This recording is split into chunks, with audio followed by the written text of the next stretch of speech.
lapisan atap patah dan list atap terlepas. Di sini bagian rakit dari rumah lanting terlepas. Ini kerusakannya di bagian atapnya. Jadi di daun lumbianya ini ada yang tidak utuh. Jadi akan diganti satu deret ini. Ada bagian pintu, dia engselnya terlepas dan hilang. Jadi akan dibikin engsel baru, kemudian dipasang di bagian dalamnya. Bagian atap sebelah sisi kiri dia renggang. Terus tunjuk.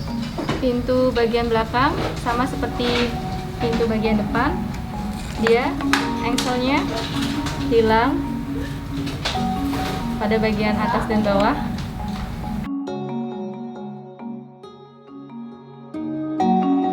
Lapuk akan segera diganti dengan yang baru dari hijau dan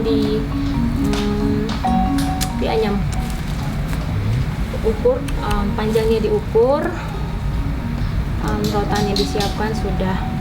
Lalu kemudian untuk bagian-bagian yang rusak hilang karena dimakan rayap seperti ini, sebagian sudah dikerjakan seperti ini, akan kami isi dengan bubuk kayu, campuran bubuk kayu, gesso, lem kayu, kemudian diaduk, dibikin formula terlebih dahulu, diaplikasikan.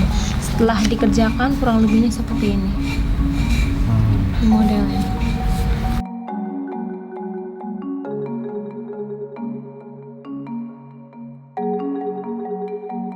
Jadi kita benar-benar rusak ya bagian atapnya rumah adat Nias itu, tetapi karena hasil dokumentasi itu ada foto-fotonya, kita jadi bisa meniru dari situ.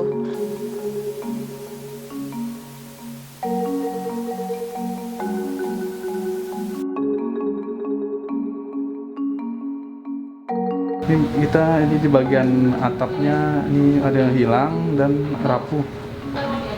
Ini ada rapuh, bolong.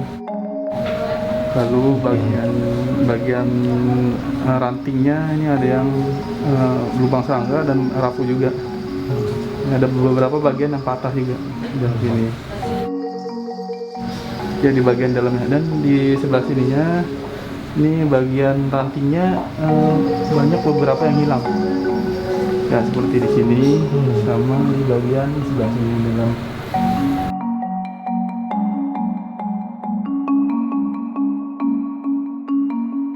Jadi kenapa kami memilih 5 rumah untuk direstorasi dalam kegiatan ini? Artinya kegiatan restorasi ini adalah memang kegiatan yang berlangsung ya, artinya memang rutin dari bidang perawatan dan pengawetan. Dan mengapa dipilih 5 ini? 5 ini adalah hasil observasi dari kawan-kawan dari seksi observasi yang terlihat bahwa rumah ini memang harus dilakukan secepat mungkin. Jadi saya sendiri kalau melihat miniatur-miniatur rumah adat ini, saya justru melihat ini adalah harta karun yang luar biasa. Karena koleksi miniatur-miniatur ini kan sudah dibuat lama sekali.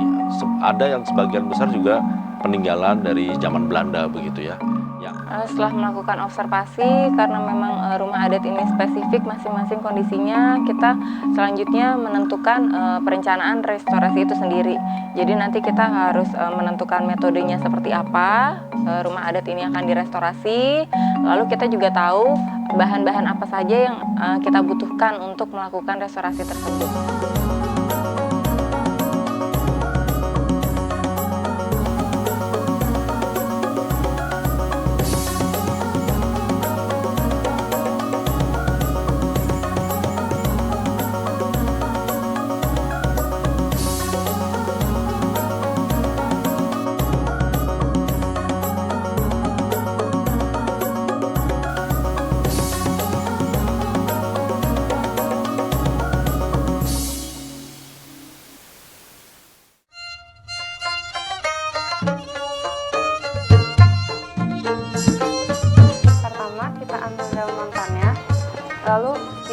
menjadi 2 dan diukurkan panjangnya dengan atap. Selanjutnya, ambil tali rotan, lalu anyam ke dalam daun rumbia.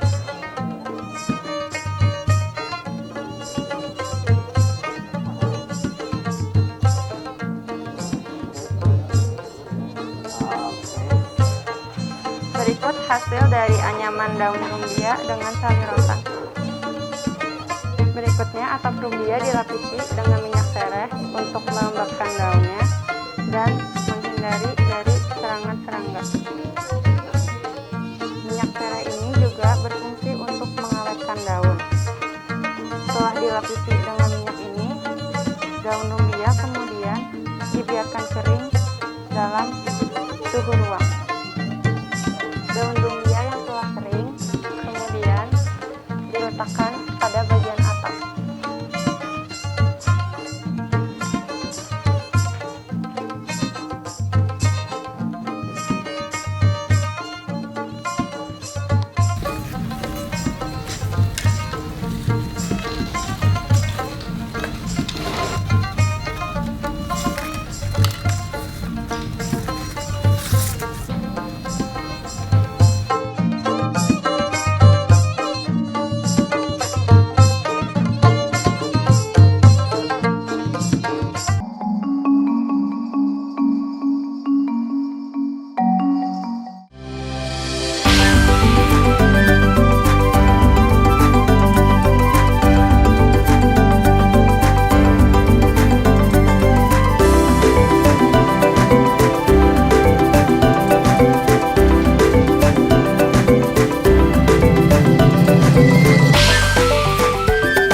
Yang pertama, kita membuat contoh engselnya. Kita ambil dari yang sudah ada, kita bentuk, istilahnya kita mal sesuai dengan contohnya, bentuknya.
saya akan melakukan kegiatan pengolesan minyak serai ya, yang berfungsi untuk pengawetan secara alami dari serangga.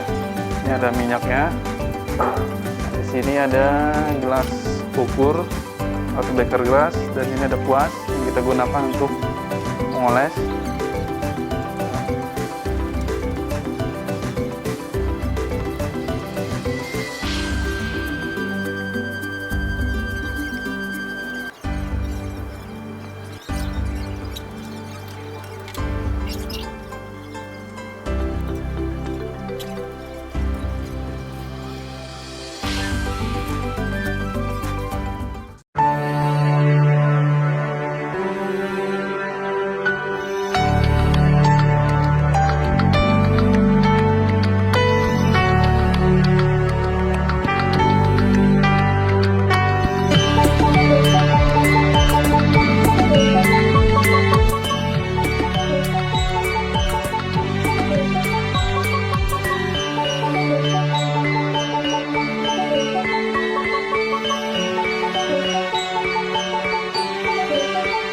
Pertama-tama yang akan saya lakukan adalah untuk menambal atau mengisi lubang dari bekas serangga tersebut.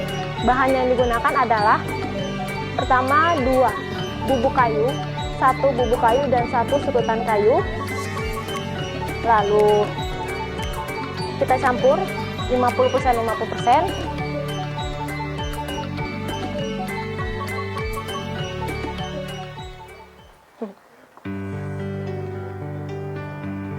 Bapak mau yang gede? Nah, kayak gitu.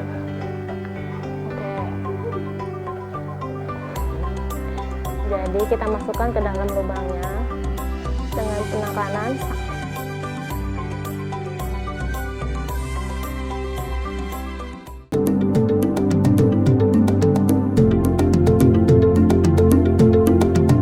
Saya akan menjelaskan tentang restorasi langkah-langkah yang akan kita lakukan.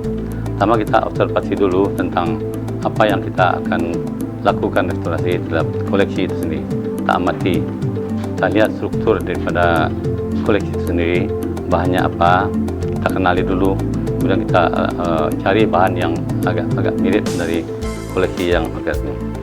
Kemudian kalau yang hilang itu pasal kita ganti dengan menyerupai dengan yang ada. Seperti yang pada tiang-tiang ini sudah hilang. Gimana bentuknya? Ya kita perbandingkan yang ada ini. Kita usahakan agak menyerupai yang hilangnya gitu. Kemudian dindingnya juga gitu. Ini dinding sudah hilang. Kita bentuk lagi. Kita bikin ketebalan kayunya sama seperti yang sudah ada contohnya gitu.